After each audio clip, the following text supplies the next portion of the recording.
So I actually want to start with an apology for my voice, which is gone because I've been sick for the last 4 years. I'm joking, it's been 3. And speaking of terrible things that happened 3 years ago, Donald Trump, we're gonna give you a political, get ready. So about 3 years ago, when Donald Trump first started campaigning, I think we all began to realize that the runaway train that is America had now completely derailed and was now hurtling towards the nearest town.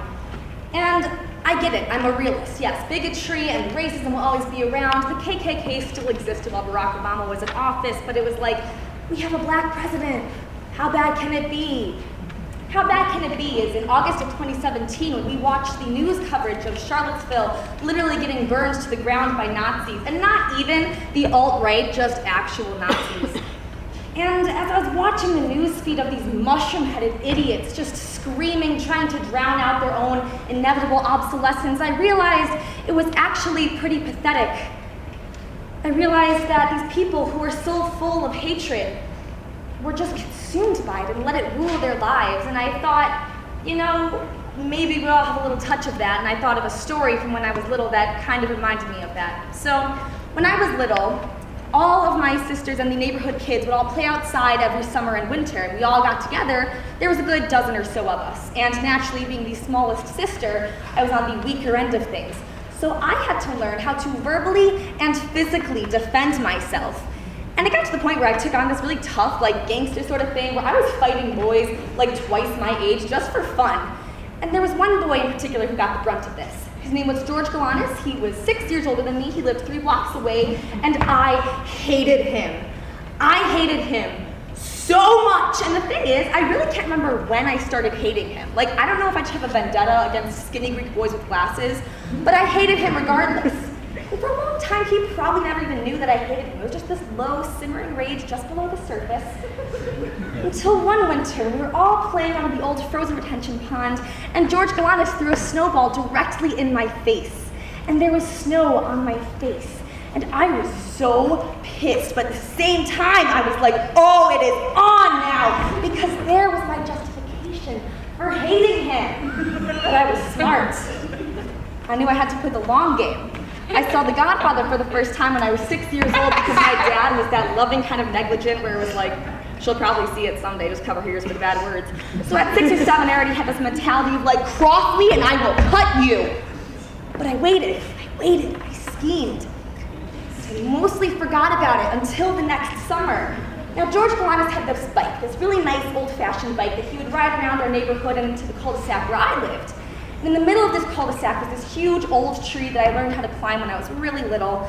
And I made a little fort up there. It had some books, a bucket of rusty nails from the construction site, and my rock collection. And so one day I'm sitting up in the tree, just doing whatever stuff 7-year-olds do. And who do I see but George Galanis? And all of a sudden I'm yeah, I hate that son of a bitch. So I start throwing rocks at him. I just start throwing rocks at him, and I can hear him panicking and screaming down below. And eventually he just biked off. And I was really proud of myself. I was really happy. I was high. I was a junkie, but not on heroin, on power. And I was going to keep that high. So for the next 2 or 3 weeks, I would wait up in the tree for George Galanis, and when he came biking in, I would start throwing rocks at him. And one time I ran out of rocks, so I just threw the whole bucket at his head. It was pretty satisfying. And that's the whole story. There's no moral or anything. I was just a baby hood rat that threw rocks at people I didn't like.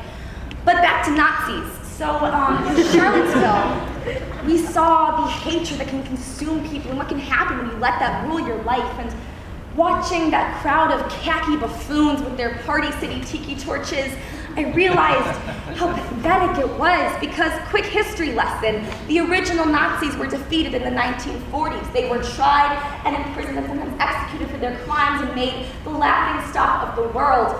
So how desperate do you have to be to revive what was essentially a giant club of losers? And not even cool losers like in It, just actual baby losers. So realizing all of this, I thought, maybe I couldn't hate these people entirely. Maybe I could understand a little bit. Maybe just like the hate I had for George Galanis, these people had hated for so long, had this hatred of people who looked different or talked different or prayed different, that they couldn't remember why they hated them in the first place. And I realized I could understand them I could maybe even empathize with them. I thought, maybe we're not so different. Maybe these aren't bad people. And then I realized, no, that's stupid, because these are grown-ass men who should know better and not grade school-age children.